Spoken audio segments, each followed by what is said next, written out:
and welcome to the YYC Soccer Podcast. My name is Jason Kmet, and my co-host is Scott Strasser. Hey, Scott. Jason, how's it going? You keeping dry? Mostly. I was outside for a few minutes when this all started, but yeah, I don't know. I guess it's not a big problem. I hope it's decent over the weekend because going to get out and watch some soccer action. I prefer to do it when I not get wet. Yeah, well, I think the rain is a good thing, right? Obviously, it's been really smoky in Calgary. We actually hit a 10 plus on the air quality health index yesterday, so that wasn't great. And it was a little bit better today, but yeah, with some soccer coming up this weekend, it would be really good if that AQHI index can stay low enough for those games to take place. What's the level where you would consider canceling? I don't actually know what it is. I think I may be off by a point or two, but I remember, was it last year or the year before, Cavalry hosted a home game when it was at a 7. And I remember, I think you and I even talked about how it felt like maybe this game should be postponed because that's not very good. It's not good to be breathing in all that PM 2.5. But I don't know, my personal, I rode my bike to work today and it was a 4, my bike ride downtown. But when I biked home after work, it was at a 6. And I think my personal threshold would be a 7. That's the point where I would say maybe I should not ride the bike or do something strenuous outside for an extended period of time. Well, I guess we'll see what happens for this weekend. But just getting back on track here about what we do talk about usually on the podcast. Scott, what is the YYC Soccer Podcast all about? Yeah, when we're done talking about the weather, we talk about soccer in Calgary. So we talk about amateur, post-secondary, and professional soccer, all through a Calgary-specific lens. We talk about the city's 2 pro teams, those being Cavalry FC and the Calgary Wild. We also talk a lot about the city's League One Alberta teams. And in the fall, we talk a lot about post-secondary soccer, but specifically the Calgary-based schools. And this week, we're going to preview the Calgary Wild match that's going to be here at McMahon versus AFC Toronto. We'll also preview Cavalry. They're in Halifax playing HFX. We'll talk about League One Alberta, do some reviews and previews there, and yeah, a couple other topics, international results, that sort of thing. So why don't we get it going here? And we'll start this week with the Calgary Wild. Hi, this is Grace Doherty, and you're listening to the YYC Soccer Podcast.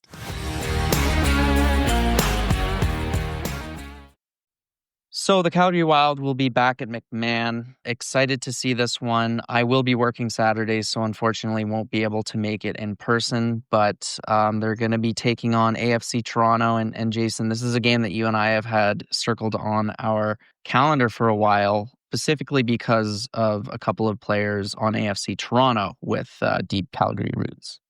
The 2 Calgarians on AFC Toronto are 2 of the most high-profile professional women's players that have been produced lately.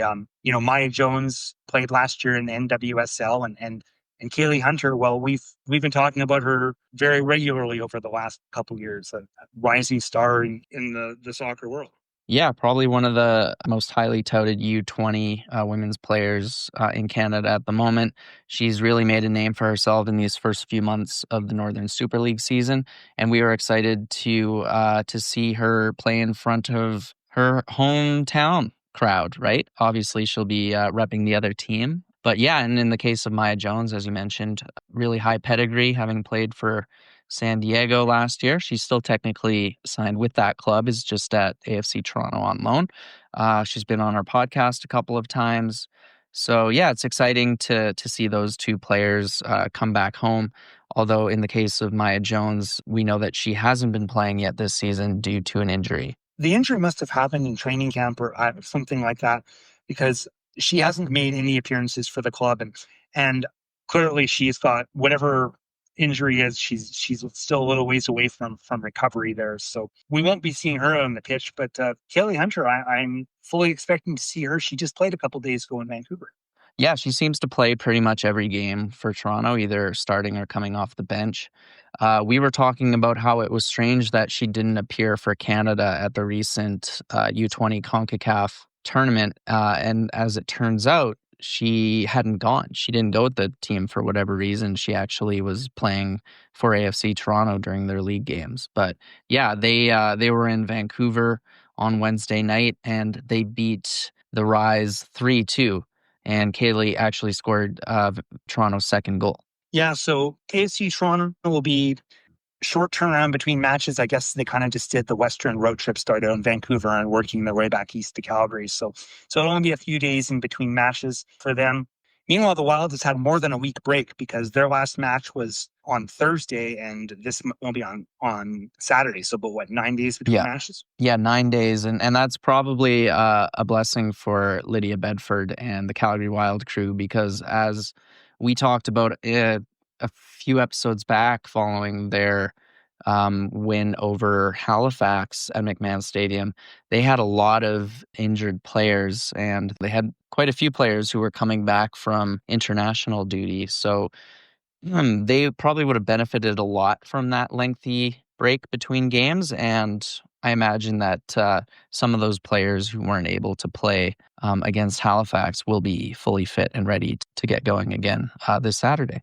Yeah, like I would think someone like Jackie Sawicki, it wasn't an injury issue. It was just, is this a good idea to play this short a turnaround time after being on such a long flight, that sort of thing. So she should be back. And, same with Michaela Moore and Allie Green did play that match. And then when you start thinking about some of those players that were injured, Lydia Bedford in the post-match press conference last week, she wasn't specific about this point, but she said that some of the injured players would be back by the time the next match would happen. So I don't know, who that would be exactly, but Kaylee Book's last match was she didn't dress, and Callie Johnson, Sarah Griffith, and Mika Rolfson as well. So some very key players who've been starting every game up until that Halifax game hadn't been available, and a few, if not all of those, will probably be available this Saturday, you would expect. These teams have faced each other one time previously. It was in Toronto, and Toronto won that match. Was it 2-1 was the final score? I think Scott actually didn't check that. I just remember Toronto won. Yeah, Toronto won 2-1, both goals coming from Esther Okoronkwo, who Calgary's defense really struggled to contain. So I think if she's playing, that will have to be a major assignment for someone, possibly Grace Storty or Allie Green, because I think Esther Okoronkwo is a player who likes to drift out wide. Calgary's lone goal in that game was from Michaela Moore. I think it was a header. I think both of her goals thus far have been headers. But yeah, that was a tough game for the Wilds. I believe it was raining quite heavily, and at York United Stadium, they weren't able to get back into it after two really good goals from Okoronkwo. So that match will be at McMahon at 3 p.m. on Saturday. It'll be on CBC Gem and the NSL's website, I believe. This is Caniggia Elva, and you're listening to the YYC Soccer Podcast.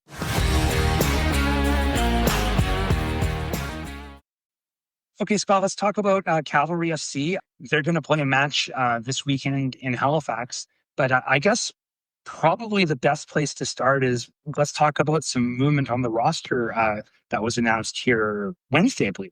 Yeah, email from the club updating on the roster. And the big takeaway was that midfielder Jesse Daley and Cavalry have mutually parted ways. We haven't really heard why. There is a pregame press conference on Friday, so maybe that'll get asked and there'll be some more clarity. But yeah, Jesse Daley, the Australian's time with the club after a little over 2 seasons has come to an end. I think it was, mildly surprising, but I don't think it was shocking because between the injuries and sort of where things have been going on the depth chart, it seems like Max Piepgras has really kind of leapt ahead in the depth chart this year. He's really taken advantage of his opportunity. Yeah, he has. In the case of Jesse Daley, I do think he was a good player. I thought he brought a lot to central midfield when he did play, but after an injury last year, it felt like I think we almost forgot about him in a sense because he was out for a long time. And even when he was fit, there was a lot of depth in that defensive central midfield position. And Tommy Wheeldon Jr., who had been employing a 4-2-3-1 a lot, favored having Shamit Shome and Diego Gutierrez in center of midfield. And I think they had a really good partnership. So Jesse Daley was kind of on the outs. You had to factor in that Charlie Trafford played in that role as well. And then come this season, while Charlie Trafford retired and Diego Gutierrez hasn't played at all due to a pretty lengthy injury, the arrival of Peepgrass really has continued to kind of keep Daley out of the spotlight, so to speak. So wasn't the biggest surprise to see him depart the club, although, he does it with 2 trophies to his name. And I think he was one who players really liked, because if you see the social media posts, pretty much everybody from the club is wishing him well in his next chapter, wherever that may be. One player leaves and another player signs. So there was a new player signed to a development contract. I think I would like to defer to you, Scott, for announcing the name of this player, please. Yeah, his name is Matas Yokubaitis, if I had to guess. If you joked previously before we recorded that he makes Mikhail Gerasimenkov sound easy to say. But yeah, this guy is he's only 17.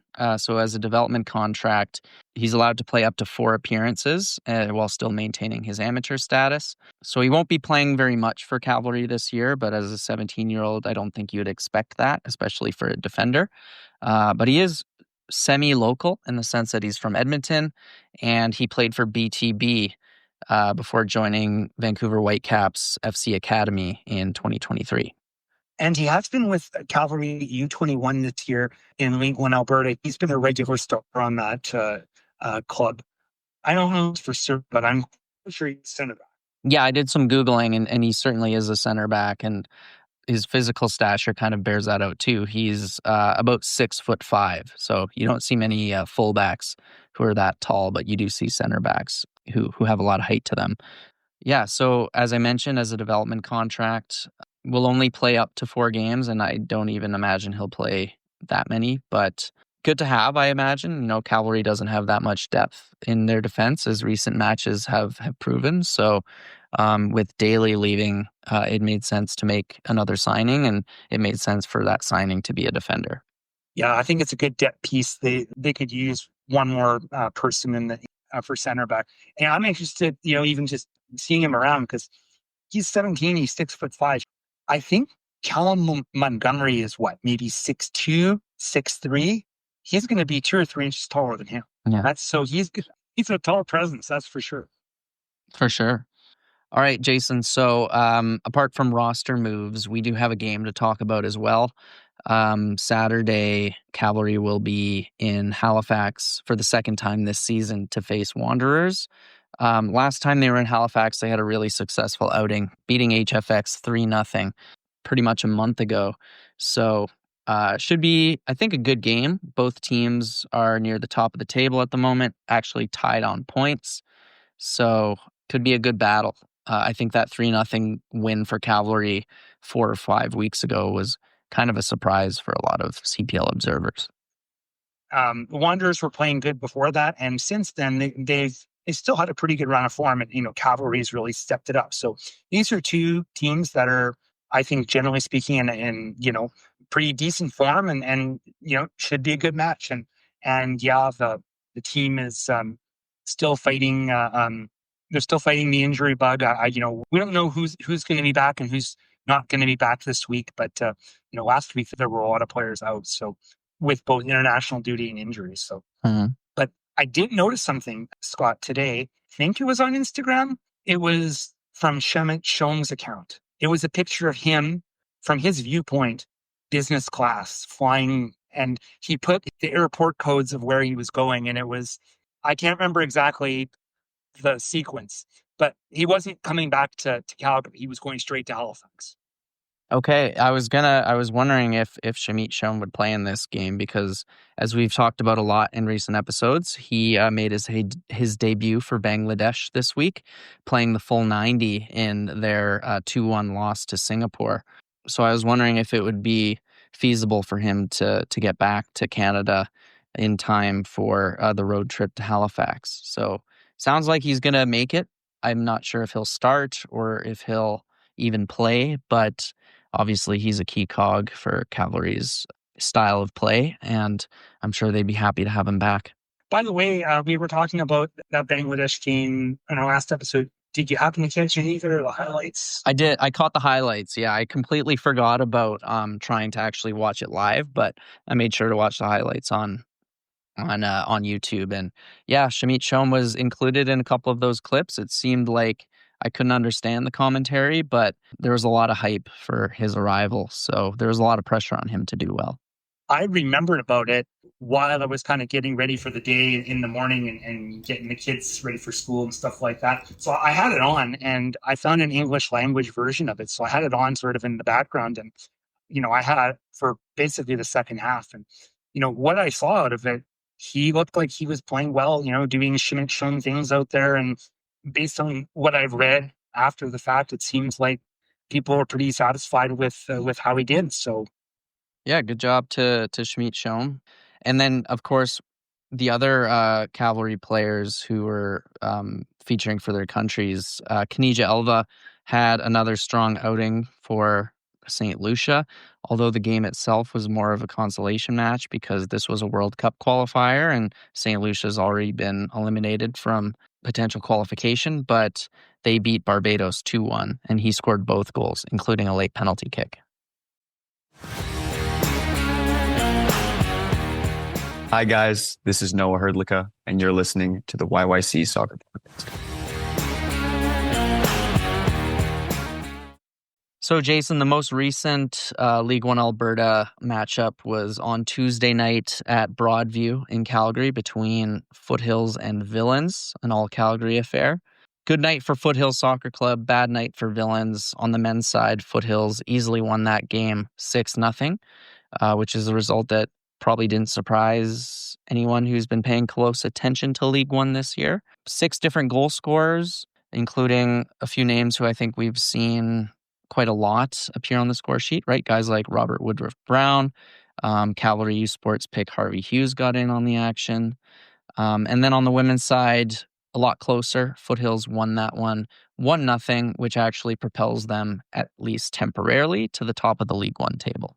Yeah, and the goal for Foothills was by longtime Foothills player Brooklyn Blake. So as usual, there will be a slate of games in League One this Friday evening, happening both in Calgary and Edmonton. Locally, we'll see Villains host Edmonton Scottish. Interesting to see this game is taking place at the Calgary Soccer Centre. I don't think there have been any League One games there yet. And I was wondering if this game might take place in the new bubble that opened a few weeks ago. League One website simply says it's on Field 4, but I'm not sure what that means exactly. The first match I can recall that's been played at the Soccer Centre this year. And the other game happening in Calgary on Friday evening is between Callies and BTB. That matchup is happening over at Broadview. There's one match in Edmonton, I guess, technically St. Albert. St. Albert Impact will be playing the Blizzard. That should be a good matchup, in particular on the women's side. I believe St. Albert hasn't lost a game yet this year. And Blizzard, have been top of the table. So should be a really solid matchup. Yeah, at the moment, Blizzard are in second after that win that we talked about by Foothills, but they have a game in hand. They're a point ahead of St. Albert, who are in third, but St. Albert, perfect 4 for 4 so far. They've got the second best defense so far. They've only allowed 3 goals, and they've scored 10. So that'll be a really interesting match between Blizzard and St. Albert. Hi, this is Christine Sinclair, and you're listening to the YYC Soccer Podcast. So before we end our episode this week, we wanted to talk about the CONCACAF Gold Cup a little bit. There was only going to be one player from Calgary on the Gold Cup Canada roster, Sam Adekugbe, defender for Vancouver Whitecaps. And unfortunately, I think it was just today, was it not, that we received confirmation that he's torn his Achilles. So he'll not only miss the Gold Cup, he's going to be out for a very long time. That's super unfortunate. He's had a lot of injury problems over the last several years. And I don't know, is he about 30? He is. Right now? Yeah, he's a 1995 born player. So he is 30. And I don't know many players from Calgary who've had as bad luck with injuries that Adekugbe has had. I don't know how many injury setbacks he's had, but it seems like he's always fighting back from something, getting fit, having a good run of form, and then, getting injured again. So he's had a really tough career, and I wonder what this injury will mean for him, because I know a couple of my friends have torn their Achilles tendons, and it is a really long road to recovery. Usually in excess of a year. So, yeah, so it's a tough one. Wish him all the best, but yeah, it's And his omission means that, there won't be any direct Calgary connections on Canada's Gold Cup roster. Some of the players who we think may have made that team, although maybe the chances were quite slim, included Victor Latourie, Dominic Zator, Scott Kennedy. They were on the preliminary roster. I guess the only sort of Calgary connection is going to be Joel Waterman, who, of course, played for Cavalry back in 2019. Thank you for listening to the YYC Soccer Podcast. You can have this podcast downloaded to your device as soon as it becomes available by subscribing on Apple Podcasts, Spotify, or other platforms. Check out our website at yycsoccer.com, where you can look through our episode archive and find other options to listen, including our YouTube channel. We also have links to buy Scott's book. It's called Here Come the Cavalry. It's all about the history of pro soccer in Calgary. You can leave us a question or comment in the contact section of our website. You can also interact with us on social media such as Twitter, Instagram, Blue Sky, where our username is YYC Soccer 403. Thanks for listening.